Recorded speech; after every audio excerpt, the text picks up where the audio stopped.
يا مساء الفل والقشطة، عاملين ايه؟ وحشتوني. سمعتوا اي دوشة كده او كده؟ ما يعني فاهمين ولا كأننا سامعين اي حاجة؟ ماشي. هنعمل بقى النهاردة يوم الباربيكيو، وده بالنسبة لي بيبقى احلى يوم في الحياة. انا بكون حاسة بمتعة كده وانا بشوي. هنعمل تتبيلة اللحمة المشوية او عموما الشوي. بحب احط كده مستردة وصويا صوص برضو بيديها لون كده. ضربت طماطم وبصل وفرمتهم، حطيت شويه ميه كده واحط خل عشان يخلي الانسجه بتاعه اللحمه تكون طريه كده. وهحط التوابل اللي انت بتحبيها بقى، حطي اي توابل انت عايزاها بقى. حطيت ملح اسمر، ملح ايه، ملح اسمر ايه، فلفل اسمر وملح لا ما حطيتش بابريكا، وحطيت سماق. مين شاطر؟ اقفلي الباب طيب.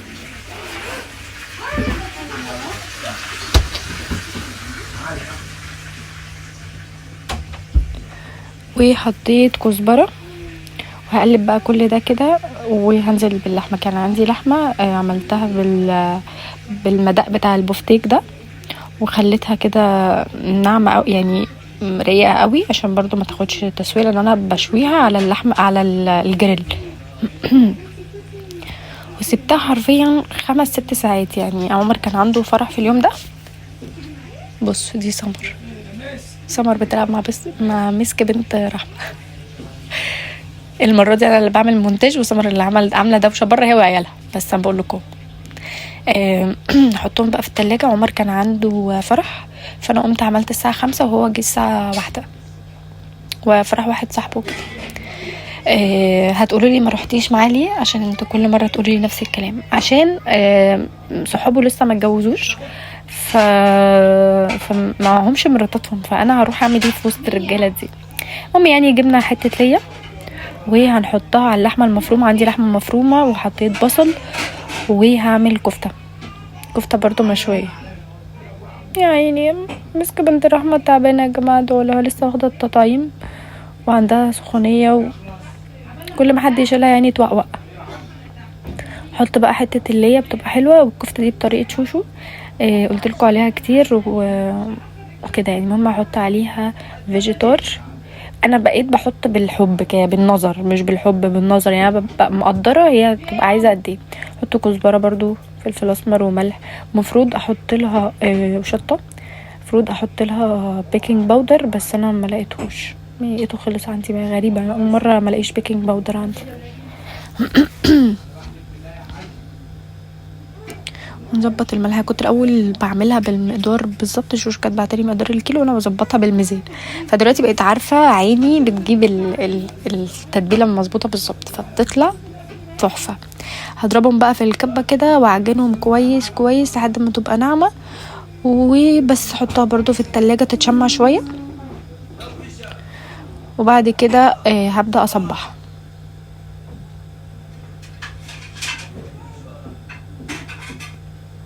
اضرب اضرب اضرب.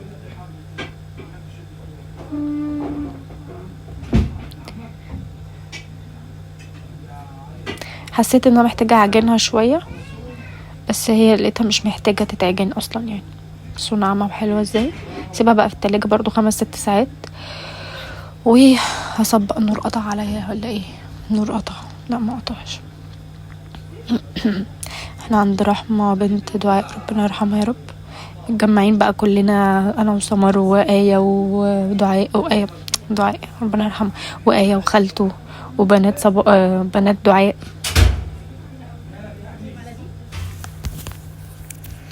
نبدأ بقى نصبحها كده. صبحها بقى زي ما انت عايزة. نسيت اقول لكم حطيت كوبيبه صيني، بس انا بنسى اقولها، معرفش ليه. هصبع بقى كل ده. بصوا هتلاقوني صوتي واطي عشان ماما بره عاملين دوشه، وانا هنا صوتي هيبقى عالي، فهنبقى احنا الاتنين دوشه.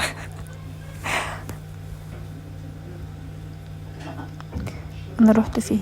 رحت اعلي التلفزيون عشان المسلسل، عشان اعرف المسلسل هيجي امتى، عشان لما الاعلان يشتغل ابقى سامعه المسلسل. هعمل شويه كبار، وبعد كده بقى ايه، لا اصغره.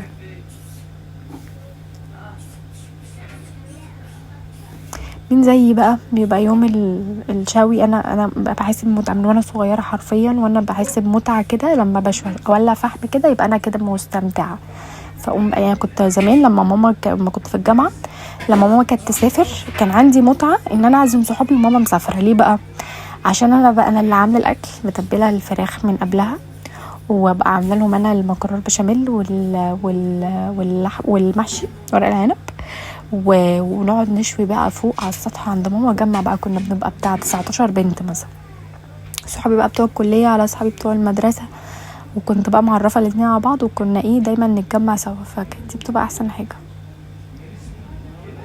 فانا بحس بمتعه. ولما كنت وبرضو عندنا في العيله، يعني انا عندي خال في العيله، خالو احمد ده برضو متعه كده، يحب يجمعنا بالليل في السهره ويشوي فراخ، يشوي لحمه، اي حاجه، المهم ان احنا في السهره. ده في العشاء، ده العشاء بتاعنا، ده في السهره كده ننقنق. يا اما نتجمع في الجنينه ونشوي سمك، او نشوي سمك، او نشوي اسمه ده اللحمه برضو، فراخ، اي حاجه، ونعمل المحشي على الفحم. ففعلا بيبقى تحفه تحفه الحاجات دي، والله انا بحبها قوي. هو اصلا عندي خال بيحب الحاجات اللي هي القديمه قوي قوي، حتى كانت سمر مصوره حنه بنته، فهو بيحب وبيحن الايام زمان، وايام القديمه بقى بتاعت مامته الله يرحمها، وفاهمين اللي هي تيتا، يعني اللي هي هو مش خالي، هو ابن خال ماما. عشان كده بقول مامته يعني، بس هي تيتا تعتبر يعني، معي مرات جدي يبقى تيتا، مرات خال ماما يبقى تيتا وجده. بس عشان اهلي لو سمعوا الموضوع ده هيضحكوا، لان انا طول عمري بقول لخال ماما وانا صغيره كنت غبيه، مش كنت غبيه، مش قصدي ان انا كنت غبيه، وانا صغيره كنت بقول لمرات جدي، مرات خال ماما، يا طنط، فكنت بقول لهم طنط مرات جدو. لما كنت مثلا ماما تقولي كنت فين، اقول لها ده انا كنت عند هناء صاحبتي. هناء صاحبتي دي بنت خالي، بنت قصدي خال ماما، فهي كانت معايا في الفصل، فكنت اقعد اقول لهم ده انا كنت عند هناء وطنط مرات جدو بتسلم عليكي، فماما تضحك تقول لي يا بنتي ما هو جدو يبقى دي تيتا، وانا اقول لها لا هي طنط مرات جدو. فبس فمهم ان هو عشان هي مش يعني هي مش جدتي، فاهمين قصدي، لكن هو خال ماما فبقول له يا جدو، فانا كنت صغيره فانا فاهمه صح ان هي دي مش تيتا بس لا، هو انا راسي والف سيف، هي طنط مرات جدو. ان شاء الله ماما لما تشوف الفيديو ده هتضحك عليا وتفتكر الموقف ده. المهم انا كنت بشرح لكم ازاي الشوايه بتشتغل، عشان انتوا سالتوني كتير. هي زي ما شفتوا الزرار اللي في الاول ده، وبعد كده اول ما الشمع ده هيبدا ينور كده زي ما انتوا هتشوفوا دلوقتي، هقفل لكم النور عشان يبان، هتبقى هي كده، ده معناه ان هي سخنت خلاص. هنبدا نحط عليها اللحمه بقى وكده، وفي مستويين، في مستوى اعلى وفي مستوى الشبكه تبقى على النار على طول. فانا بحطها في اللحمه والكفته على الواطي خالص، لكن لما بشوي فراخ بحطها في المستوى الاعلى. هي بصوا في خرم اهو جنب الفتحه بتاعت الشبكه دي عشان اعلي الشبكه يعني.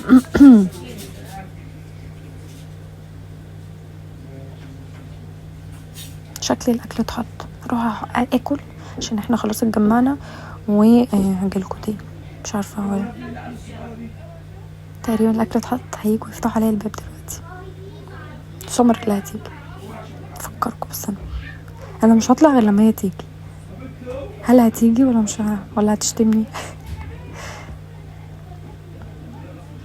بصوا اللحمه بقت خطيره. اللحمه انا بعشق اللحمه المشويه، بعشق، ممكن اعملها واكلها حاف. عمر ما بيحبهاش، فانا قلت ممكن ياكل، فهو كل حتتين كده وخلاص، وانا كلت الباقي حاف، عملت ساندوتش والباقي كلته حاف.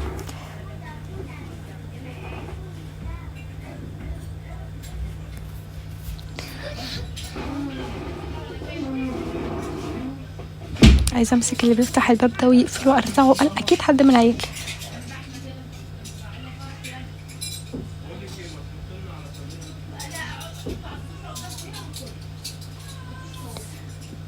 هنفضل نحط في اللحمه كتير، وانا اصلا كنت مبطئه الحته دي علشان بصوا انا النور عمال يروح ويجي، فانا هو النور بتاع الاوضه بس.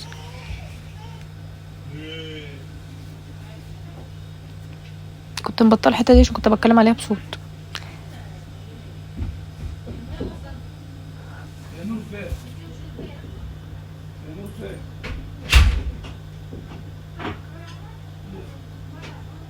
مين اللي بيفتح النور وبيقفله عليا؟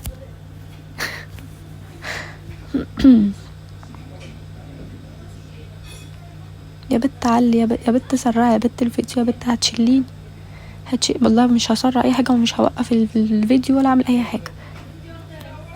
انتوا هتفضلوا زي ما انتوا كده. في حته بقى ايه، هحس ان هي محتاجه تحط لها تتبيله، ما خدتش من التتبيله، بس تحفه يا جماعه، تحفه تحفه. دي التتبيله اللي انا بعملها البيزك العاديه خالص للشوي. هوسع بقى مكان، لقيت نفسي هوسع مكان واحط الكفته، لان انا مش هستنى اللحمه تستوي بعد كده ارجع احط الكفته واستنى، ايه المرار ده؟ فاحط الكفته كده على جنب وبس. مش عارفه كنت عامله بتاع 7 أو 8 صوابع كفته. هو على قد كل واحد فينا 3 سندوتشات، يعني انا اصلا باكل سندوتشين، والسندوتش التالت بسيبه ليا لتاني يوم بقى افطر بيه او كده. هنا كان خلاص اللحمه قربت تستوي، متاخدش اي حاجه خالص، تحفه. بصوا هنا كنت بصور للانستجرام فتلاقوني بقلب. اللحمه كانت استوت، هحطها في فويل بقى لحد ما باقي الكفته تستوي. كان في شويه استوى وشويه لا، هي بيبقى في جنب مش عارفه، انا بحس كده ان في جنب فيها درجه حرارته اعلى من الجنب التاني. تقريبا كان كل حاجه كده استوت، كان باقي بس كام صباع كفته وخلاص.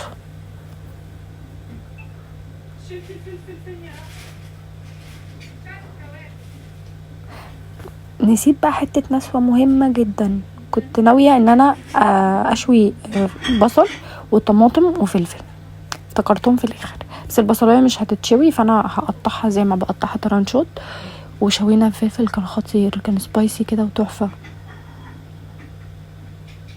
عملت طبق ميكس مشويات كان خطير، كان نفسي اشوي شيش طاووق بس قلت لا مش هيتاكلوا، يعني هيتبقى منه، وانا ما بحبش الاكل يتبقى لتاني يوم لان احنا ما بناكلوش اصلا.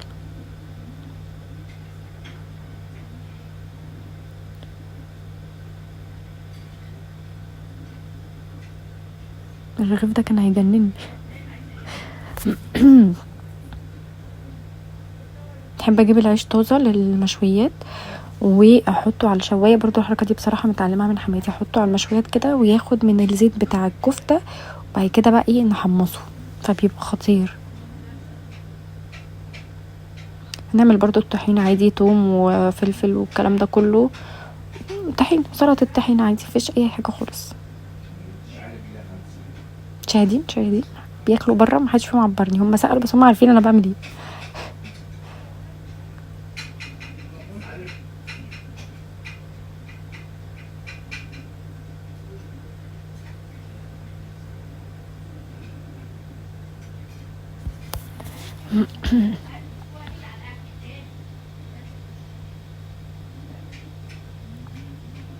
انا مش قادره انسى حرفيا حلاوه بجد وطعم اللحمه، لا كانت طعمها خطير. يعني عمر قاعد يقول لي ايه ده انت للدرجه دي بتحبيها؟ كنت باكلها بمزاج حرفيا، انا كنت باكل واقعد بجد. فانا ببقى مستمتعه اكتر باللحمه المشويه اكتر من الكفته سبحان الله. وبحب الفراخ جدا المشويه، يعني ما اكلش الفراخ عاديه بس اكلها مشويه بتبقى فظيعه. المهم يعني كنا خلصنا كل حاجه خلصت وهنبدا بقى ايه ناكل. وكمان كنت سايبه الكفته، هوريكم بقى الكفته دلوقتي وهي جوسي ولوسي وبوسي كده يا خراشي، ولا القرنين الفلفل اللي انا شويتهم دول تحفه. بس انا كنت خلصت البصله لقيت عليها كتير مش هتستوي دلوقتي، المفروض كانت تتشوت من اول مره، من اول يعني اول ما بدات اعمل الاكل.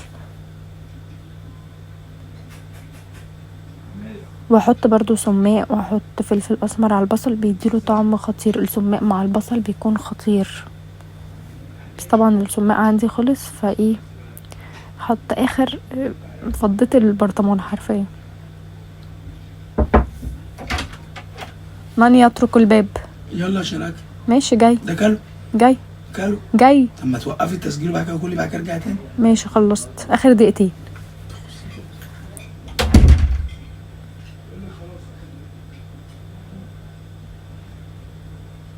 سوب جوسي فظيعه.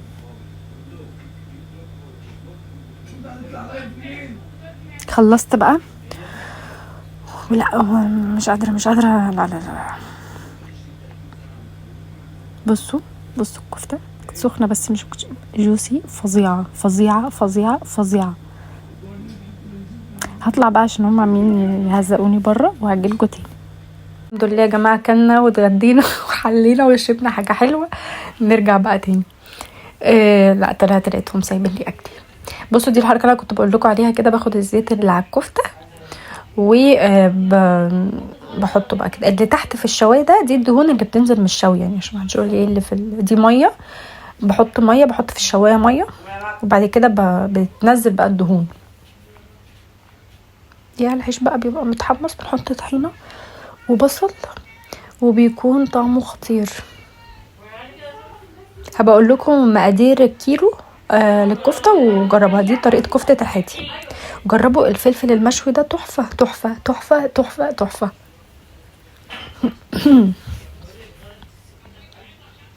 كان سبايسي كده. انا بعشق الشوي بجد.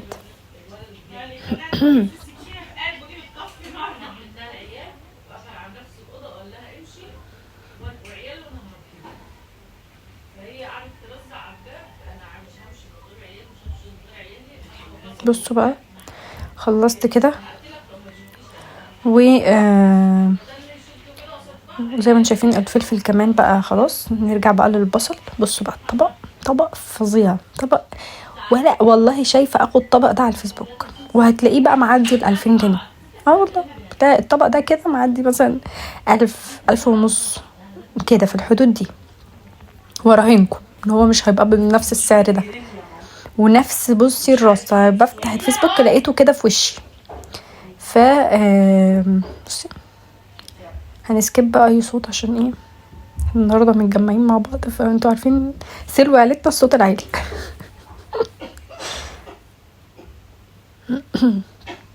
اهو طبق ياخد قلبكم ولا لا، والشوي مظبوط بالملي حرفيا. انا كنت بصوره للانستجرام برضو فهتلاقوه بالطول معلش. واللحمه مسكره وجميله. خلصنا بقى ندخل على المواعين. واصلا الفقره دي كانت قبل ما ابدا اكل اساسا، يعني انا كنت بوريكم شكل المطبخ كان مش طبيعي. كان بقالي يوم تقريبا ما غسلتش مواعين وما غسلتش اي حاجه وما اتحركتش من مكاني، وهي اصلا ما كانتش فيه مواعين. كان هو بس الطبق اللي كان فيه المحشي والحله، وانا راجعه من عند شوشو اديتهم لي يعني. فحتى قعدت اهزر لها ايه ده يعني هاتهم لي مغسولين. هتقول لي لا خديهم عشان هنقعد ندور مين اللي رجعهم لك. المهم بقى لمينا الاشياء والمحتاجات اللي في الغساله. والله العظيم بصوا ايدي ورجلي والله ما اقدرش ما احبهاش. هدفع عمري كده تاني واشتريها تاني. هنعبي بقى الغساله. بصوا كل اللي في ايدينا هنحطه في الغساله. عايزه اقول لكم على معلومه، لو عندك اي حاجه بلاستيك ما تحطيهاش غير لو اتاكدتي ان عليها رسمه الغساله، تمام؟ عشان انا افتكرت اقول لكم المعلومه دي من كام يوم بس نسيت، فافتكرت دلوقتي. وانا عشان هنا هحط العلبه البلاستيك، اي علبه بلاستيك ما تحطوش في غساله الاطباق لما تتاكدوا ان هي ينفع تتغسل في غساله الاطباق. فاهمين ان في بلاستيك ما ينفعش يدخل في غساله الاطباق. كنت ناويه برضو اعملها كل يوم، ما بتعلمش من اخطائي. كل يوم كنت ناويه ان انا اعملها ان هي تشتغل نص بس، لان انا بشوفهم مش كتير يعني، معرفش ليه بتخم فيهم وبلاقيهم مش كتير. اجي احطهم في الغساله يبقوا كتير جدا. عايزه اقول لكم غسلت معاهم حوامل البوتاجاز كمان بتكون فظيعه، بتطلع كده بتبرق. ده برضو سؤال جالي ليه دايما يعني ازاي دايما محافظه على الحوامل بتاعه البوتاجاز. فانا بحطها في غساله اطباق كمان، مش محافظه عليها ولا حاجه.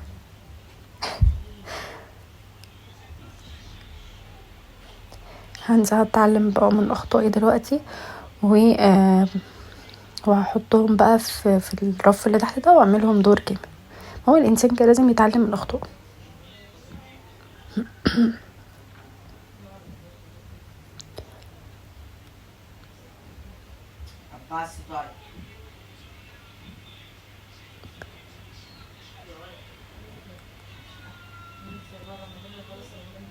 بصوا محتاره والله العظيم.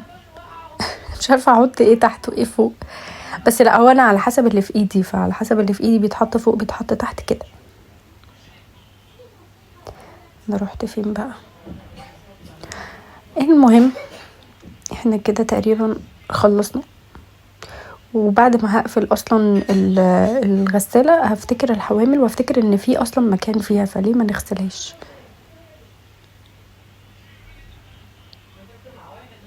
بس كده خلصنا. حط بقى قرص المسحوق وبس كده. وقتها بقى بدأت غدا، يعني انا هنا في اللحظة دي كنت لسه بقى هبدأ احط الغدا. يعني هنمسح برضه بوتاجاز ان انا ما جيتش جنبه بقالي يومين زي ما قلت لكم من ساعة المحشي، ومشيت. ولما رجعت خلاص البيت نضيف مفيهوش اي حاجة فمشيت. يعني كنت غاسلة الجنبين اللي هو اليمين واللي في النص، اما اللي كان عليه حلة المحشي ده ما غسلتوش لان انا خلاص شلته من على النار. على تحت كان عمر يعني خلاص خد الاكل وخلاص مشينا، مفيش وقت اني اقف اغسل حاجة تاني. جماعة في ناس كتبولي في الكومنتس كنت هاتي بتنجان وزودي لان كده ده قليل. عايزه اقول لكم والله مش قليل، هي دي نفس حله المحشي اللي احنا بنعملها لما بنبقى مع بعض، احنا مش بناكل كتير، فهي ده نفس. وبعدين دي مش الحله الصغيره، دي اللي فوق يعني الصغيره اللي هي الحله الوسط، وانا كنت ملياها فاهمين، فهي مظبوطه علينا. بقول لكم احنا قمنا اساسا شبعانين مش قادرين نتنفس واتبقى كمان صوابع محشي. عايزه امسك البوتاجاز ده بقى لما اقعد تلميعه كده محترمه، بس مستنيه بس كده شويه، مستنيه حاجه كده طالباها. وهمسك المطبخ ده افرمه بالحاجه دي. انتظروني في روتين قوي لتنظيف المطبخ، من الروتينات اللي انتوا بتعشقوها.